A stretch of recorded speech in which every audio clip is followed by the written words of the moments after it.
Hello students, स्वागत करते हैं आप सबका एक बार फिर से आपके अपने यूट्यूब चैनल एग्लोड कोर पर। तो हम लोग पढ़ रहे हैं IUPAC naming and properties of functional groups. आज जो हम लोग टॉपिक डिस्कस करने वाले हैं वो है अल्कोहल और ईथर, यानी दो फंक्शनल ग्रुप, पहला अल्कोहल और दूसरा ईथर। आज हम इनके बारे में पढ़ेंगे, इनकी नेमिंग सीखेंगे, किस प्रकार से हम इसकी IUPAC नेमिंग करते हैं। और साथ में जैसा कि हम लोग प्रीवियस लेक्चर्स में देखते आए हैं कि नेमिंग के साथ साथ हम लोग क्या करते हैं, इसकी प्रॉपर्टीज़ भी देखते चलते हैं, यानी इसके कुछ गुणधर्म भी पढ़ेंगे हम लोग। स्टार्ट करते हैं अल्कोहल से। देखिए, अल्कोहल का जो फंक्शनल ग्रुप है वो है OH। अगर आपको कहीं पे किसी कंपाउंड्स में, किसी भी ऑर्गेनिक कंपाउंड में अगर आपको OH दिख रहा है तो आप समझ जाइएगा वो अल्कोहल है। उस फंक्शनल ग्रुप का नाम क्या होगा? अल्कोहल। OH इस प्रकार से रहेगा, या फिर ये O सिंगल बॉन्ड H, कभी कभी इस तरह से ओपन भी। ये OH अक्सर किसी न किसी कार्बन से जुड़ा हुआ होगा, ठीक। इसी प्रकार ईथर में क्या होता है कि ईथर में ऑक्सीजन होता है, ऑक्सीजन दोनों साइड कार्बन से जुड़ा होता है, ठीक। दोनों साइड अगर ऑक्सीजन कार्बन जुड़ा हुआ है तो ये ईथर है। कभी कभी इसको हम लोग O और दोनों साइड R लिख के दिखाया जाता है, यानी दोनों साइड ही एल्किल ग्रुप हैं। तो ये अल्कोहल है और ये ईथर। पहचान क्या है? अल्कोहल में O के साथ हमेशा H होगा, यानी OH होगा, और ईथर में हमेशा O के दोनों ही साइड क्या होंगे? कार्बन होंगे। अल्कोहल में O के दोनों साइड कार्बन नहीं होंगे, एक साइड ये कार्बन से जुड़ा होगा, दूसरी साइड H से जुड़ा होगा, ठीक। ये तो पहचान हो गई। सर, अल्कोहल का IUPAC नाम कैसे लिखेंगे? बहुत ही सिंपल है। अल्कोहल का जो IUPAC नाम होता है वो होता है एल्केनॉल, ठीक, एल्केनॉल। इसके लिए हम लोग अल्कोहल का जो ये ऑल शब्द नहीं है, लास्ट का दो लेटर OL, इसी को IUPAC के लिए हम लोग यूज कर लेते हैं, ऑल, ठीक, ऑल का इस्तेमाल करेंगे। एल्केनॉल का मतलब, जैसे एग्जाम्पल के तौर पे मान लीजिए आपके पास है CH3 CH2 OH। आप यहाँ पे देख सकते हैं ये OH है, और OH का मतलब क्या है? अल्कोहल। अभी मैंने आपको बताया कितने कार्बन है टोटल? 1 2 कार्बन का नाम क्या होता है? एथेन। तो इसका नाम हो जाएगा एथेनॉल। बहुत ही सिंपल IUPAC नेमिंग है इसकी। इसी प्रकार अगर एक कार्बन रहा होता, मान लीजिए इस प्रकार लिखा होता CH3 OH, तो OH आपको दिख रहा है, OH मतलब अल्कोहल। एक कार्बन का नाम होता है मेथेन, तो इसका नाम होगा मेथेनॉल, ठीक। बहुत ही आसानी से आप इसका नाम लिख सकते हैं। ये मेथेनॉल सबसे छोटा अल्कोहल, एक कार्बन का, और ये एथेनॉल 2 कार्बन का अल्कोहल। ये दोनों ही अल्कोहल बहुत फेमस हैं। वैसे भी आप अल्कोहल नाम से पहले से ही परिचित हैं। अल्कोहल को हम लोग सामान्य भाषा में अल्कोहल के साथ, जो ये आपका एथिल अल्कोहल है, इसी को हम लोग शराब भी बोलते हैं। इसके बारे में, इसकी प्रॉपर्टीज अभी हम लोग देखने वाले हैं। ये भी अल्कोहल है, मेथिल अल्कोहल, लेकिन ये ड्रिंक में सेफ नहीं होता है, पॉइजनस होता है। इसकी प्रॉपर्टीज़ को हम लोग आगे डिस्कस करने वाले हैं। जो पीने के लिए लोग यूज करते हैं, जो व्यसन में होते हैं, यानी कि एक प्रकार से तो बहुत ख़राब चीज़ है, फिर भी एथेनॉल का इस्तेमाल लोग क्या करते हैं? ड्रिंक में करते हैं। वो यही है C2H5OH बोलिए इसको, या CH3 CH2OH, इसी को एथिल अल्कोहल बोला जाता है। और इसका IUPAC नेमिंग क्या है? एथेनॉल। इसी प्रकार से आप कितने भी लंबी चेन, जैसे आप लिख दीजिए, मान लीजिए लिखा हुआ है CH3 CH3 और यहाँ पे OH लगा हुआ है, तो ये भी आपका क्या है? अल्कोहल ग्रुप आपको दिखा। OH क्या है? अल्कोहल। इसकी IUPAC नेमिंग क्या होगी? काउंटिंग करेंगे 1 2 3। सबसे लंबी चेन कौन सी है? 3 कार्बन की। दूसरे नंबर पे OH लगा है, ऑल लगा है। 3 कार्बन का नाम होता है प्रोपेन, तो ये हो जाएगा प्रोपेन। 2 नंबर पे ऑल लगा है क्योंकि ये ग्रुप, तो इसका नाम होगा 2 ऑल। इसका नाम क्या लिखा गया IUPAC?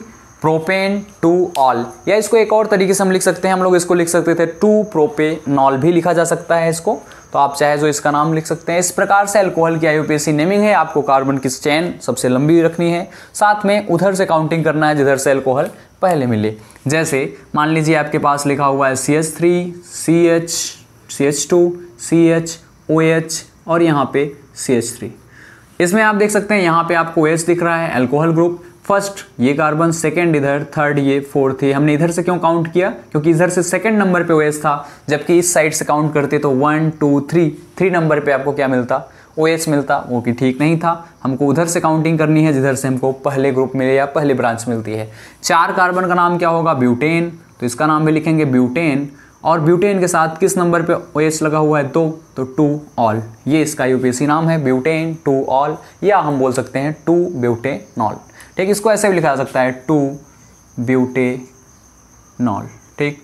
दोनों ही सही है, फर्स्ट वाला ज़्यादा यूज किया जाता है, ब्यूटेन 2 ऑल। इस प्रकार से हम लोग क्या करते हैं? अल्कोहल की IUPAC नेमिंग करते हैं। अब चलते हैं अल्कोहल की कुछ प्रॉपर्टीज़ की तरफ। आपको बताते हैं। ये दो हम छोड़ देते हैं, एक एथेनॉल और एक मेथेनॉल, क्योंकि इससे रिलेटेड तो पूरी एक कहानी है जो हम लोग आगे पढ़ने वाले हैं।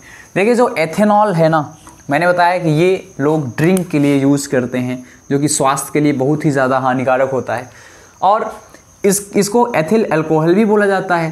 देखिए जब 100% अगर हमारे पास में एथिल अल्कोहल है, ठीक, 100% जो आपका एथिल अल्कोहल होता है उसको एब्सोल्यूट अल्कोहल बोलते हैं, ठीक, इसको क्या बोलते हैं, एब्सोल्यूट अल्कोहल, परिशुद्ध अल्कोहल बोलते हैं अगर 100% है तो।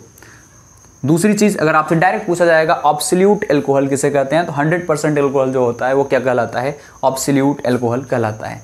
इसी प्रकार से अगर 95% अल्कोहल है, ठीक, 95% अल्कोहल प्लस, इसमें साथ में लिख दें, प्लस 5% अगर हमारे पास क्या है, वाटर है, इसी में 5% क्या है, पानी है, तो इसको हम लोग बोलते हैं स्पिरिट। इसी का नाम होता है स्पिरिट। स्पिरिट का आपने यूज़ देखा होगा। स्पिरिट लैंप, जो लैब में हम लोग देखते हैं कि स्पिरिट लैंप का प्रयोग किया जाता है किसी भी चीज़ को गर्म करने के लिए या जलाने के लिए। जैसे इग्निशन टेस्ट जब हम लोग करते हैं लैब में, तो वहाँ पे आप देखते हैं कि स्पिरिट का यूज किया जाता है। तो स्पिरिट किससे बना होता है, वो भी अल्कोहल होता है, यानी स्पिरिट में भी आप देखेंगे अल्कोहल होता है। एब्सोल्यूट अल्कोहल 95%, उसी के साथ 5% आप वाटर मिला दीजिए तो क्या बन जाएगा, स्पिरिट बन जाएगा। आपको बताया मैंने एथेनॉल ही क्या कहलाता है, 100% एथेनॉल है तो वो क्या कहलाएगा, एब्सोल्यूट अल्कोहल। लेकिन उसी में अगर 5% पानी मिला दें, 95% हम एथेनॉल ले लें और 5% उसमें पानी मिला दे, उसका नाम क्या हो जाएगा, स्पिरिट हो जाएगा। स्पिरिट का बहुत ज़्यादा यूज है। और एक चीज़, तो अल्कोहल जो होते हैं वो वोलाटाइल होते हैं। अभी आपने सैनिटाइज़र, कोविड के टाइम में आपने सैनिटाइज़र खूब यूज़ किया होगा। सैनिटाइज़र में भी क्या होता है, लगभग 70% के आसपास क्या होता है, अल्कोहल होता है। वो आपने देखा होगा, जैसे उसको हम लोग हाथ पे लगाते हैं, हाथ पे रब करते हैं, वो तुरंत उड़ जाता है, यानी वो वाष्पशील होता है, ठीक, वोलाटाइल होता है, उड़ता बड़ी तेज़ है। ऐसे ही स्पिरिट भी है, 100% तो बहुत तेज़ उड़ जाएगा, ओपन करके रख दीजिए ऑटोमेटिक थोड़ी देर में गायब। स्पिरिट भी इसी प्रकार से उड़ता है। तो होता क्या था, कहानी में आपको एक बताते हैं कि एथेनॉल का स्पिरिट के फॉर्म में पहले क्या होता था, ट्रांसपोर्ट होता था। कॉलेजों में क्या होता है, यूज़ किया जाता है, क्योंकि लैब्स होती हैं, तो वहाँ पे क्या करती थी सरकार, गवर्नमेंट क्या करती है, भेजती थी, स्पिरिट भेजती थी। जैसे मान लीजिए किसी विद्यालय में 50 किलोमीटर दूर से कहीं स्पिरिट भेजा गया, तो जो ले आने वाले उसको लोग होते थे ना, वो क्या करते थे कि उस स्पिरिट को, स्पिरिट मतलब इसमें क्या है, अल्कोहल, तो वो भी क्या बोलते थे, वहाँ पे ले आके, मान लीजिए 20 लीटर अल्कोहल वहाँ पे आता है, किसी विद्यालय में भेजा गया सरकार के द्वारा, तो जो ले आने वाले लोग होते थे, पता लगा रास्ते में पहुँचते पहुँचते वहाँ पे पहुँचते कितना हो गया, वो 10 लीटर के आसपास बचा। यानी 20 लीटर अल्कोहल भेजा गया गवर्नमेंट की तरफ से, बचा कितना, प्रिंसिपल के पास कितना पहुंचा, कॉलेज में कितना पहुंचा, 10 लीटर। तो भाई वो 10 लीटर कम कहाँ हो गया। जब उनसे पूछा जाता था तो वो बोलते थे, सर ये ऐसा है, वोलेटाइल होता है, उड़ जाता है, ठीक। अब उड़ जाता है या उड़ा दिया गया, वो तो वही लाने वाले समझते होंगे, ठीक, क्योंकि इसमें अल्कोहल है तो लोग इसका गलत इस्तेमाल कर लेते थे, रास्ते में उसको निकाल लेते थे। इससे सरकार को बहुत ज़्यादा नुकसान हुआ करता था। तो सरकार ने क्या किया, सरकार ने इस स्पिरिट में, जो स्पिरिट भेजा जाता था जिसका लोग कम कर देते थे, यानी जो भी जितनी मात्रा भेजी जाती थी उतनी पहुंच नहीं पाती थी। कुछ तो उड़ता था रियल में, लेकिन कुछ लोगों के द्वारा रास्ते में उड़ा दिया जाता था, क्योंकि ये अल्कोहल है, अभी आपको बताया गया, और इसको लोग सेवन करते हैं इसका। ये अल्कोहल जो एथेनॉल है ना, वो आपके नर्वस सिस्टम पे काम करता है। नर्वस सिस्टम पे काम करेगा, आप अनकॉन्शियस हो जाएंगे, यानी आप अचेत टाइप के हो जाएंगे, थोड़ा सा आपका मानसिक स्थिति थोड़ी कमज़ोर हो जाएगी, सोचने समझने की क्षमताएं कमज़ोर हो जाएंगी, लेकिन फिर भी लोग इसका इस्तेमाल करते हैं। यानी ये एथेनॉल आपके शरीर में जाते ही आपके नर्वस सिस्टम पे काम करेगा और आप अनकॉन्शियसनेस हो जाएंगे, ठीक, अनकॉन्शियस हो जाएंगे। तो इसके अलावा जब मेथनॉल एक हमारे पास एक कार्बन का है, ये जहरीला होता है। मेथनॉल कैसा होता है, जहरीला होता है, पॉइजनस होता है ये। देखो एथेनॉल जहरीला नहीं है, एथेनॉल लोग यूज कर सकते हैं, उनका नर्वस सिस्टम पे वर्क करेगा और उनको थोड़ा अचेत कर देगा। लेकिन मेथनॉल अगर कोई यूज कर लेता है, मेथनॉल अगर आपकी बॉडी में जाता है किसी प्रकार से, तो वो जहरीला है, वो आपकी आंखों को डैमेज कर देगा, आदमी अंधा हो जाएगा, सुनाई देना बंद हो जाएगा, यानी बहरा हो जाएगा, अंधा हो जाएगा, और यहाँ तक कि आदमी की मृत्यु भी हो जाती है। तो सरकार ने जब देखा कि हम स्पिरिट भेज रहे हैं, स्पिरिट में क्या डाल के भेजा जाता है, एथेनॉल होता है 95%, तो उसमें क्या किया गया कि थोड़ा सा मेथनॉल भी मिला दिया गया, क्योंकि रास्ते में वो गायब हो जाता था तो सरकार को उसको नुकसान होता था। तो सरकार ने क्या किया, यानी गवर्नमेंट ने क्या किया, स्पिरिट में मेथनॉल मिलाना शुरू कर दिया। यानी अब जो स्पिरिट जाता था कॉलेजों में, उसमें क्या होता था, कुछ मात्रा में हमने मेथनॉल भी मिला दिया। ऐसी स्पिरिट जिसमें मेथेनॉल मिला होता है उसको हम लोग बोलते थे मेथाइलेटेड स्पिरिट, या इसी को बोला जाता है डीनेचर्ड स्पिरिट। तो अगर आपसे पूछा जाता है कि सर डीनेचर्ड स्पिरिट क्या होता है, डीनेचर्ड का मतलब ये है स्पिरिट का कि उसकी नेचर बदल चुकी है। डीनेचर्ड मतलब उसका जो नेचर था, पहले जो स्पिरिट था उसमें एथेनॉल था, ठीक, एथेनॉल था और वाटर था। अब डीनेचर्ड स्पिरिट में क्या है, स्पिरिट के साथ साथ हमने क्या मिला दिया उसमें, स्पिरिट तो है ही प्लस उसी में मेथेनॉल मिला दिया गया। और मेथेनॉल आपको अभी मैंने बताया जहरीला होता है।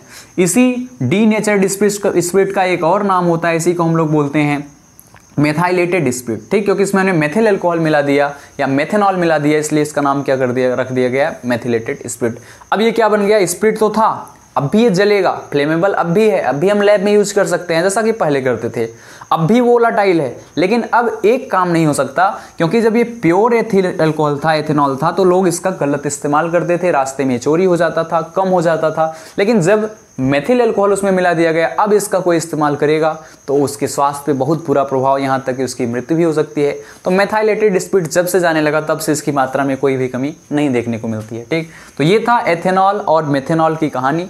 उस पर डेंजर का साइन बना रहता है। आप देखेंगे जो स्पिरिट की बॉटल होती है, अगर वो मेथाइलेटेड यानी आपका डीनेचर्ड स्पिरिट है, तो उस पर एक जैसे आप देखते हैं पोल वगैरह पे बना होता है जहाँ इलेक्ट्रिक करंट की सप्लाई होती है, डेंजर कुछ बोन्स वगैरह को, इस तरह के एक चित्र आपने देखा होगा बहुत अच्छा, इस प्रकार से पोल पे लगा होता है, उसमें एक डेंजर का साइन होता है, ठीक, और इसमें दो हड्डियाँ वगैरह ऐसे क्रॉस की तरह बनी होती हैं, इस तरह से बना के अब दिया जाता है, ठीक। तो ये था अल्कोहल्स के बारे में, आपको कुछ प्रॉपर्टीज इसकी IUPAC मैंने बताया ही, और साथ में मैंने आपको बताया डीनेचर्ड स्पिरिट क्या होते हैं, एब्सोल्यूट अल्कोहल किसे कहते हैं, 100% अल्कोहल, 95% अल्कोहल प्लस 5% वाटर को क्या बोलते हैं, स्पिरिट बोलते हैं, ज़्यादा यूज होता है। आप सैनिटाइजर का यूज़ देखते हैं, सैनिटाइजर मैंने बताया कोविड में हैंड वगैरह को सैनिटाइज करने के लिए, बैक्टीरिया वगैरह को या वायरसेस को डीएक्टिवेट करने के लिए हम लोग उसको यूज़ करते हैं, मारने के लिए इस्तेमाल करते हैं। जो सैनिटाइजर होता है, सैनिटाइजर में आप देखते हैं कि कितना परसेंट, 70% अल्कोहल होता है, ठीक, लगभग 70% अल्कोहल होता है किसमें, सैनिटाइजर्स में। इसके अलावा एक होता है पावर अल्कोहल, ठीक, एक और चीज़ आप याद रखेंगे क्या है, पावर अल्कोहल। पूछा जाएगा पावर अल्कोहल क्या होता है। पावर अल्कोहल में क्या होता है, देखिए दो चीज़ें मिली होती है इसमें, 80% तो इसमें क्या होता है, पेट्रोल होता है, और 20% क्या होता है इसी में, अल्कोहल होता है। यानी 80% पेट्रोल और 20% अल्कोहल को मिला के हमने क्या बनाया हुआ है, पावर अल्कोहल इसको बोला जाता है। ये फ्यूल की तरह इस्तेमाल किया जाता है, यानी पेट्रोल की जगह आजकल गाड़ियों में ये थोड़ा सा कम पॉल्यूशन फैलाता है, प्लस पेट्रोल की इसमें थोड़ी बचत होती है, कुछ मात्रा में अल्कोहल का भी हम यूज़ कर लेते हैं, तो ये पावर अल्कोहल कहलाता है। तो मैंने अल्कोहल की कई सारी प्रॉपर्टीज़ आपको बताई हैं, कई सारी चीज़ों को आपको बताया गया, जैसे एब्सोल्यूट अल्कोहल क्या होता है, डीनेचर्ड स्पिरिट क्या होता है, स्पिरिट क्या होता है, सैनिटाइजर में कितना % होता है, और पावर अल्कोहल में कितना % होता है, ठीक। इसके अलावा कुछ और प्रॉपर्टीज़ पढ़ते हैं अल्कोहल की, ये अल्कोहल्स की कुछ प्रॉपर्टीज़ और हम लोग देखते हैं। इसको आप वीडियो को बैक करके स्क्रीनशॉट ले सकते हैं इसका, और इसको लिख के आप याद कर सकते हैं, ठीक। अगली प्रॉपर्टी देखिए जो अल्कोहल की है, वो है कि अल्कोहल जो होते हैं एक ग्लाइकॉल, जैसे अगर हमारे पास जैसे एक लिखा हुआ है CH2OH और यहाँ पे फिर से लिखा हुआ है CH2OH, तो इसका नाम कैसे लिखेंगे सर। देखिए ये दो डबल अल्कोहल का जो फंक्शनल ग्रुप यहाँ पे आपको दिख रहा है, फर्स्ट कार्बन आपका ये है और सेकंड कार्बन आपका क्या है, ये है, 2 कार्बन है इसमें। जैसे 2 कार्बन का जब एक OH था 2 कार्बन के साथ, उसको हम एथेनॉल या एथिल अल्कोहल बोलते थे, एथेनॉल IUPAC नाम था। अब यहाँ पे क्या है, ये आपका ग्लाइकॉल कहलाता है। तो एक शब्द आ चुका है, ग्लाइकॉल क्या होता है, तो जब एडजेसेंट कार्बन पे 2 OH लगे हों, यानी अगल बगल कार्बन पे 2 OH लगे हैं, तो उसको क्या बोलते हैं, ग्लाइकॉल बोलते हैं, या इसी को डाईऑल भी बोलते हैं। जैसे इसका IUPAC नाम होगा 1-2 कार्बन का नाम क्या होता है, एथेन, तो ये हो जाएगा एथेन। एथेन के बाद क्या फिर 1 और 2 दोनों पे हैं, तो लिखेंगे 1,2 डाईऑल, 2 बार ऑल है, अल्कोहल है, तो क्या हो जाएगा, डाईऑल, एथेन 1,2 डाईऑल, ये इसका नाम हो जाएगा। या इसको हम लोग बोलते हैं एथेन ग्लाइकॉल, ठीक। इसका नाम एक और IUPAC में क्या हो सकता था, एथेन ग्लाइकॉल। तो एथेन ग्लाइकॉल भी, ग्लाइकॉल का मतलब क्या होता है, जब बगल बगल कार्बन के यानी अगल बगल वाले कार्बन पे दोनों पे OH ग्रुप होते हैं, तो उसी को हम लोग क्या बोलते हैं, ग्लाइकॉल बोलते हैं। जैसे मान लीजिए एक ऐसा है CH2OH, ठीक, यहाँ पे लिखा हुआ है CHOH और यहाँ पे CHO या कुछ भी लिखा हुआ है, तो तो अब भी ये भी क्या है, ये भी ग्लाइकॉल है।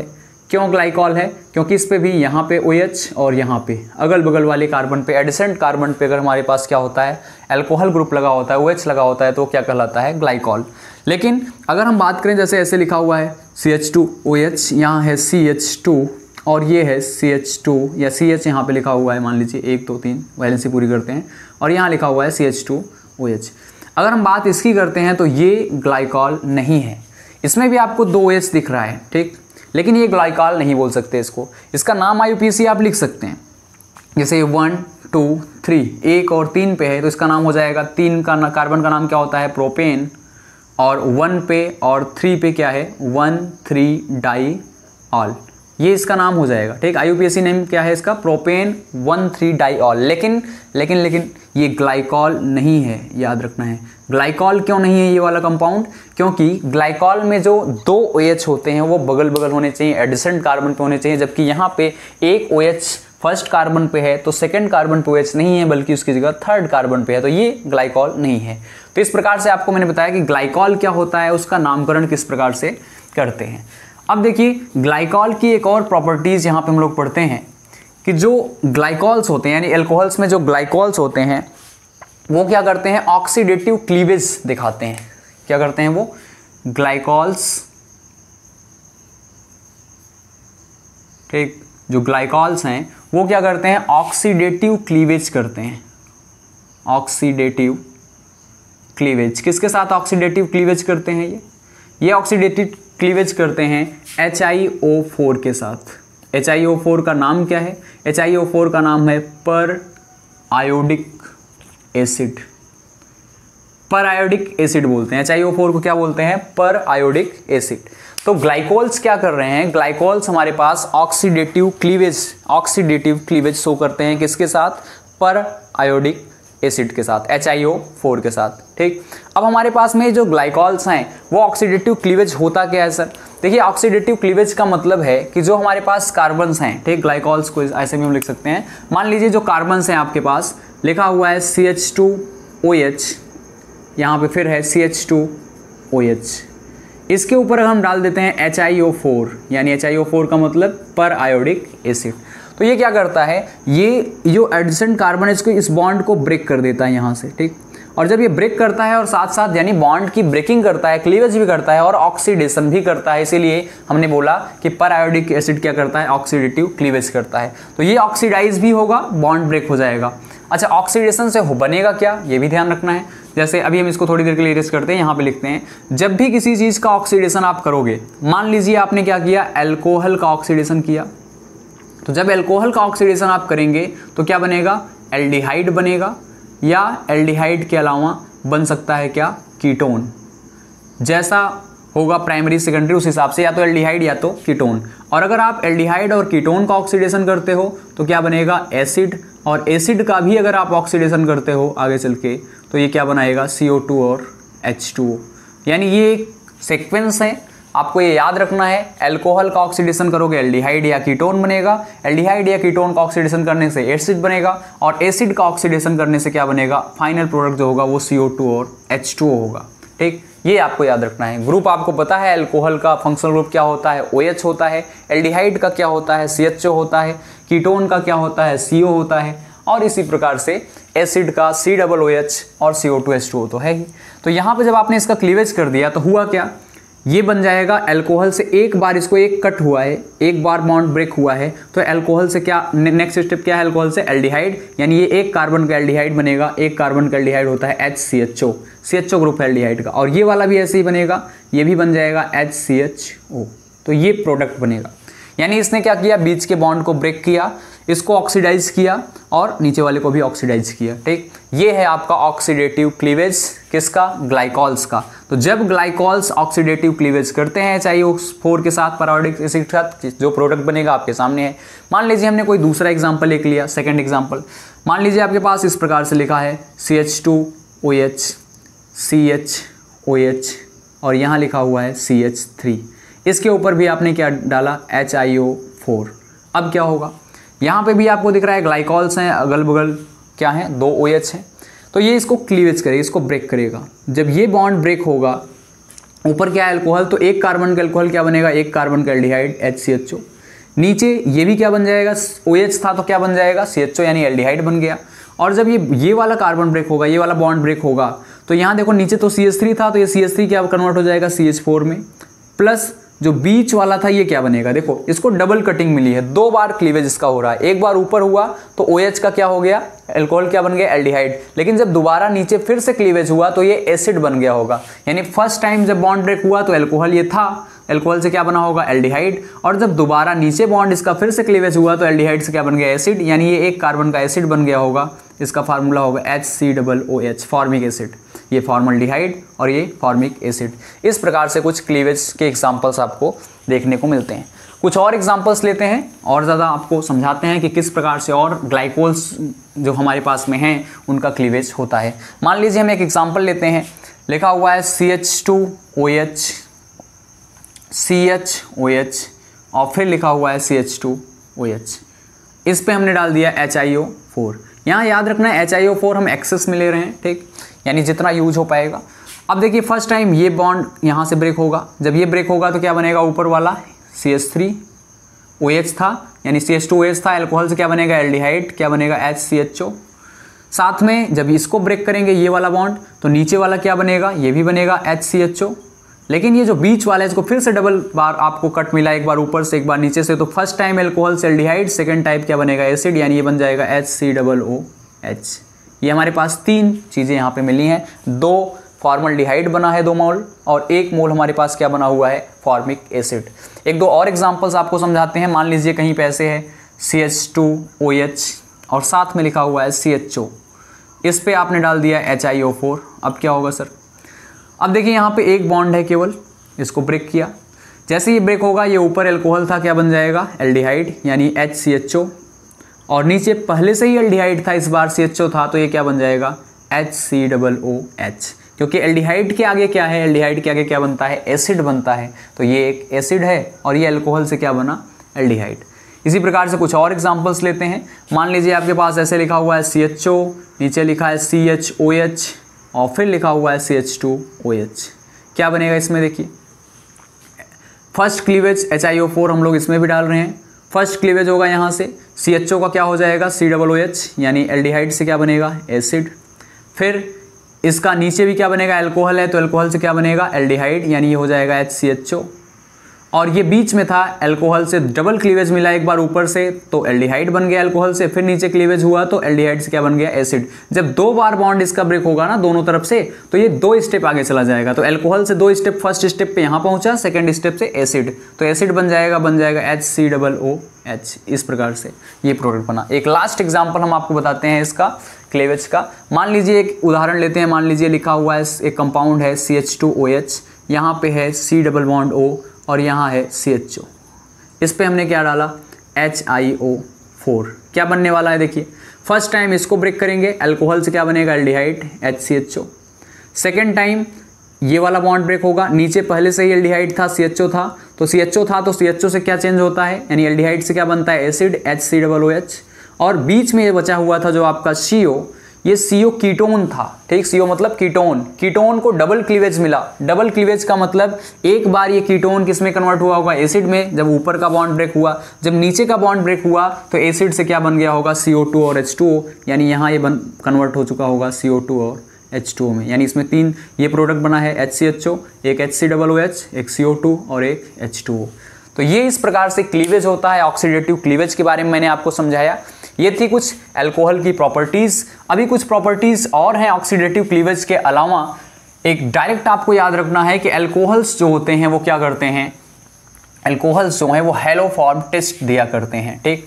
अगला क्या है, अल्कोहल्स हेलोफॉर्म टेस्ट देते हैं। हेलोफॉर्म टेस्ट क्या होता है, हम अल्कोहल वाले चैप्टर में डिटेल में समझेंगे। अभी आपको डायरेक्ट याद रखना है कि अल्कोहल्स क्या करते हैं, alcohols gives haloform test. Haloform test chapters में पढ़ेंगे। हेलोफॉर्म टेस्ट जैसे क्लोरोफॉर्म टेस्ट, आयोडोफॉर्म टेस्ट, ये सब। और दूसरा है अल्कोहल्स गिव्स ल्यूकास टेस्ट। ये इंपॉर्टेंट है, ल्यूकास टेस्ट। ल्यूकास टेस्ट देखिए क्या होता है, इसमें एक ल्यूकास रिजेंट यूज होता है ल्यूकास टेस्ट में। ल्यूकास रीजेंट हम लोग बोलते हैं, इसमें दो चीज़ें होती हैं, एक होता है HCl कैसा कंसनट्रेट, और दूसरा जो होता है इसमें प्लस इसके साथ होता है ZnCl2, ये होता है एनहाइड्रेटेड ZnCl2 यानी जिंक क्लोराइड, और हाइड्रोक्लोरिक एसिड कैसा हो कंसनट्रेट, तो ये ल्यूकास रीजेंट है। इसकी प्रेजेंस में अल्कोहल क्या करता है, ल्यूकास टेस्ट देता है।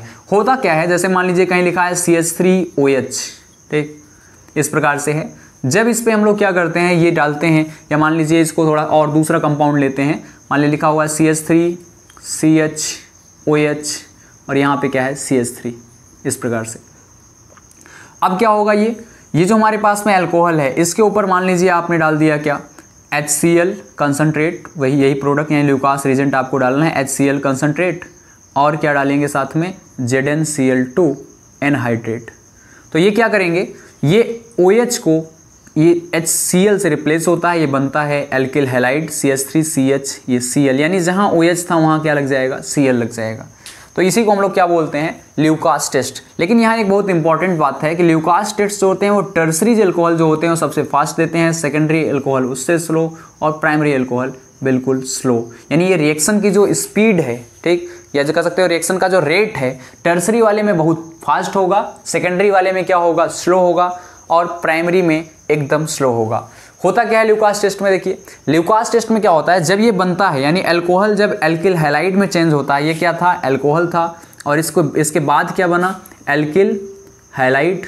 तो जब अल्कोहल एल्किल हैलाइड में कन्वर्ट होता है तो टर्सरी वाले बहुत फास्ट रिएक्शन होता है, विद इन फ्यू सेकेंड्स, कुछ ही सेकेंड बीतते हैं कि अल्कोहल कन्वर्ट हो जाता है किसमें, एल्किल हैलाइड में। याद रखना है आपको, ये क्यों होता है, टर्सरी वाला फास्ट रिएक्शन क्यों करता है, यहाँ से इसका रिमूव होना आसान है, OH का हटना आसान होता है, और Cl तुरंत आके वहाँ से जुड़ जाता है। और जैसे ही यहाँ पे Cl जुड़ता है, ये जो अल्कोहल है आप मान लो टेस्ट ट्यूब में लिए हैं, तो वाइट टर्बिडिटी आपको दिखाई देती है। क्या दिखाई देगा, वाइट टर्बिडिटी। टर्बिडिटी क्या होता है, देखो वाइट टर्बिडिटी सफ़ेद, आपको थोड़ा सा जैसे आप डिटॉल पानी में डालते होंगे, तो देखिए जैसे डिटॉल आप पानी में डालेंगे तो वाइट कलर का एक आपको उसमें कहीं कहीं पे क्या होगा, टर्बिडिटी वो भी होती है, वाइट टर्बिडिटी। उसी तरह से सेम ये इसमें भी है कि जैसे ही आप अल्कोहल में HCl और ZnCl2 डालते हैं तो तुरंत अगर वाइट टर्बिडिटी आ गया, कुछ सेकंड में ही आ गया, तो कहलाएगा वो टर्सरी अल्कोहल है। और अगर कुछ टाइम ले रहा है, 5 मिनट 10 मिनट बाद अगर टर्बिडिटी दिखाई देती है सफ़ेद कलर की, तो क्या है, सेकेंडरी। और अगर टर्बिडिटी आती ही नहीं है, उसको हीट करना पड़ रहा है, तब जाके वाइट टर्बिडिटी शो हो रही है, तो क्या कहलाएगा, प्राइमरी।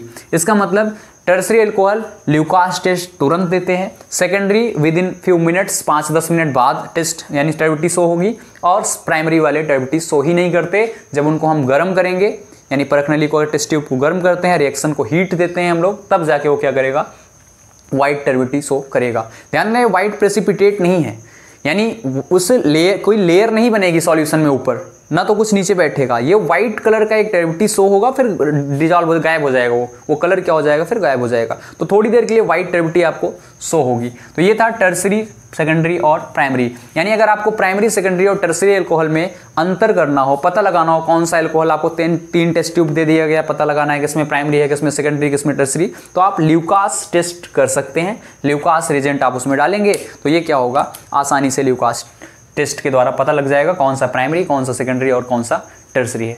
अब चलते हैं हम लोग कहाँ पे, ईथर की तरफ।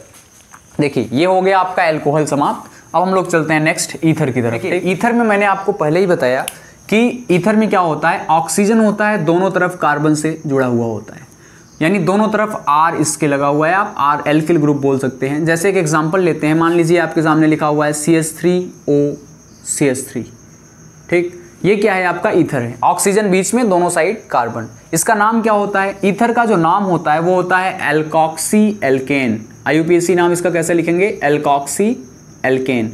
अब इसमें एल्कोक्सी क्या है, एल्कोक्सी जो होता है वो स्मॉलर वाला, जो स्मॉलर एल्किल ग्रुप होगा उसको हम एल्कोक्सी की तरह ट्रीट करेंगे, और जो बिगर होगा, बड़ा वाला होगा, वो क्या होगा आपका, वो एल्केन कहलाएगा। यानी छोटा वाला क्या है आपका एल्कोक्सी, और बड़ा वाला क्या है, एल्केन। जैसे इसमें देखिए ये O है, इसके एक साइड क्या है, एक कार्बन, इधर भी क्या है, एक कार्बन। आप इस छोटा बड़ा नहीं है, बराबर है, तो एक को एल्कोक्सी, एक को एल्केन। जैसे इसका नाम हो जाएगा मेथॉक्सी, एक का नाम होता है मेथ, तो मेथॉक्सी, और उसको भी क्या बोलेंगे, मेथेन। लेकिन यहीं पे अगर ऐसा रहा होता, एक O इधर है, इधर मान लीजिए लिखा था CH3CH2O, फिर इधर लिखा हुआ है CH3। अब देखिए एक साइड केवल एक कार्बन है और एक साइड O के क्या है, 2 कार्बन है। जिस साइड एक कार्बन छोटा वाला है इसको एल्कोक्सी बोलो, एक कार्बन का नाम मेथ होता है छोटा वाला यानी एल्कोक्सी यानी मेथॉक्सी। पहले हम क्या लिखेंगे, मेथॉक्सी, क्योंकि एक कार्बन का, इधर 2 कार्बन थे इसका नाम एल्केन की तरह लिखा जाएगा और 2 कार्बन का नाम होता है एथेन, तो इसका नाम होगा एल्कोक्सी यानी मेथॉक्सी एथेन। ठीक, यानी छोटे वाले को एल्कोक्सी की तरह और बड़े वाले को एल्केन की तरह। जैसे इसी प्रकार से ऐसे लिखा है C3H7O और आगे लिखा है C2H5। तो फिर देखिए छोटा ये ग्रुप है, 2 कार्बन इधर, इधर 3 कार्बन, तो 2 कार्बन वाले का नाम एल्कोक्सी की तरह यानी एथॉक्सी, और उसके बाद क्या होगा, प्रोपेन। ये क्या हो जाएगा, प्रोपेन। तो इसका नाम क्या हो गया, एथॉक्सी प्रोपेन।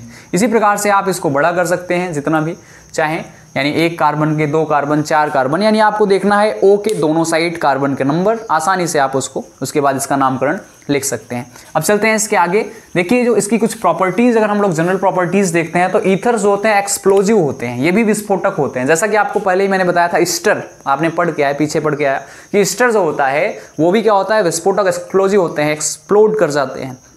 ऐसे ही ईथर भी जो होते हैं वो एक्सप्लोजिव होते हैं, जब एयर के कांटेक्ट में आते हैं, हवा में अगर आते हैं, ये तो एक्सप्लोजिव की तरह व्यवहार करते हैं। क्यों, क्योंकि ये इपॉक्सी बना लेते हैं। ईथर क्या बनाते हैं, इपॉक्सी। इपॉक्सी क्या होता है, देखिए जैसे O है हमारे पास ना, तो ये इपॉक्सी बना सकता है, इपॉक्सी इसको बोलते हैं। मान लीजिए कार्बन की एक चेन है और यहाँ पे ऐसे O लगा हुआ है, तो ये क्या है, एपॉक्सी है। ये भी ईथर की एक कैटेगरी है, एपॉक्सी इसको बोलते हैं। तो एपॉक्सी बनाने के कारण क्या करते हैं, एक्सप्लोजिव होते हैं। दूसरी चीज, ईथर एक बहुत अच्छे सॉल्वेंट होते हैं, किसी भी कई तरह के कार्बनिक कंपाउंड्स को अपने अंदर डिजॉल्व कर लेते हैं। जैसे वाटर एक अच्छा सॉल्वेंट है, उसी प्रकार से ईथर भी क्या होता है, एक अच्छा सॉल्वेंट होता है, कई ऑर्गेनिक कंपाउंड्स को अपने अंदर डिजॉल्व कर सकता है। फिर हम लोग जब बताते हैं ये एपॉक्सी जो है, एपॉक्सी में क्या होता है, एक क्लोज रिंग जैसा स्ट्रक्चर बनता है, इसमें कार्बन होते हैं 2 और 1 ऑक्सीजन होता है, इसी को हम लोग बोलते हैं एपॉक्सी। वैलेंसी आप पूरी कर सकते हैं इसको। इसका नाम कैसे लिखते हैं, जैसे लिखा हुआ है CH3CH2 और यहाँ पे O लिखा हुआ है इस प्रकार से। ठीक, तो इसका नाम क्या होगा, 1 2 3, इधर से गिनेंगे जिधर से एपॉक्सी पहले मिलेगा, 1 2 3। 3 कार्बन का नाम क्या था, प्रोपेन, तो इसका नाम हो जाएगा एपॉक्सी प्रोपेन। बहुत सिंपल इसका नाम है। इसी प्रकार मान लीजिए ऐसे लिखा हुआ है CH3CH, ठीक, फिर CH और यहाँ लिखा हुआ है इस प्रकार से CH3। ये भी क्या है, आपको दिख रहा है एपॉक्सी। अब यहाँ भी एपॉक्सी है, आपको उधर से काउंट करना है जिधर से आपको एपॉक्सी पहले मिले। जैसे इस साइड से काउंट करेंगे तो 1 2 दूसरे नंबर पे लगा हुआ है, इधर से काउंट करोगे तब भी क्या होगा, 1 2। लेकिन ये आपको दिख रहा है कि 1 2 3 4, 4 कार्बन है टोटल, तो इस बार भी क्या होगा, एपॉक्सी। लेकिन इस बार आपको नंबर बताना पड़ेगा, 2 और 3 पे लगाया तो लिखेंगे 2, 3 एपॉक्सी और 4 कार्बन का नाम क्या होगा, ब्यूटेन। तो इस प्रकार से इसका नाम लिखा जाता है। यही अगर इधर कार्बन संख्या ज़्यादा होती तो हम इधर से काउंट करते, तब भी वही होता 2 3 एपॉक्सी, तब पेंटेन हो जाता है, एक कार्बन एक्स्ट्रा कर देते। तो ये तो था हम लोग इसका नामकरण कैसे लिखते हैं। एक थायो ईथर भी होता है, उसको भी आप देख लीजिए। मान लीजिए कहीं पर लिखा हुआ है थायो ईथर। थायो जैसे क्या होता है, सल्फर। अगर सल्फर दोनों साइड CH3 लगा हुआ है, ऑक्सीजन की जगह यहीं क्या आ जाए, जहां ऑक्सीजन चल रहा था अभी तक वहां क्या हो जाए, सल्फर हो जाए, तो इसको बोलते हैं थायो ईथर। वैसे थायो जो शब्द होता है ना, वो हम लोग सल्फर के लिए यूज ही करते हैं। तो थायो ईथर में क्या होता है, इसका नाम जो होगा उसको हम लोग बोलते हैं एल्किल एल्किल थायो ईथर। डायरेक्ट लिखा जाएगा एल्किल एल्किल थायो ईथर। इसका नाम इस प्रकार से कैसे लिखेंगे, जैसे इसका नाम भी एल्किल, इसका नाम भी एल्किल, दोनों मेथ है एक कार्बन, तो इसका नाम होगा मेथिल मेथिल थायो ईथर। ठीक, कितना आसान नाम है इसका, मेथिल मेथिल थायो ईथर। इसी प्रकार से मान लीजिए लिखा है इधर S, इधर लिखा है CH2 CH3 और इधर लिखा हुआ है CH3। अब देखिए एक तरफ S के 1 कार्बन, एक तरफ 2 कार्बन, तो 2 कार्बन का नाम एथिल, 1 कार्बन का नाम मेथिल। तो पहले एथिल लिखा जाएगा तो लिखेंगे एथिल, फिर मेथिल, इधर वाले का मेथिल और फिर थायो ईथर। बहुत सिंपल नाम है। अल्फाबेट के हिसाब से चलिए थायो ईथर का नाम कैसे लिखते हैं, एल्किल एल्किल, 2 बार एल्किल रहेगा और थायो ईथर। बहुत आसानी से आप इसका नाम लिख सकते हैं। जैसे इधर था, दोनों साइड मेथिल था तो मेथिल मेथिल थायो ईथर, और एक तरफ एथिल था एक तरफ मेथिल था, तो पहले किसका नाम लिखेंगे हम लोग, पहले नाम लिखेंगे एथिल का, उसके बाद फिर मेथिल का, फिर थायो ईथर। ये कंप्लीट हुआ आपका एल्कोहल और ईथर। मिलते हैं अगले लेक्चर में, तब तक के लिए बहुत बहुत धन्यवाद।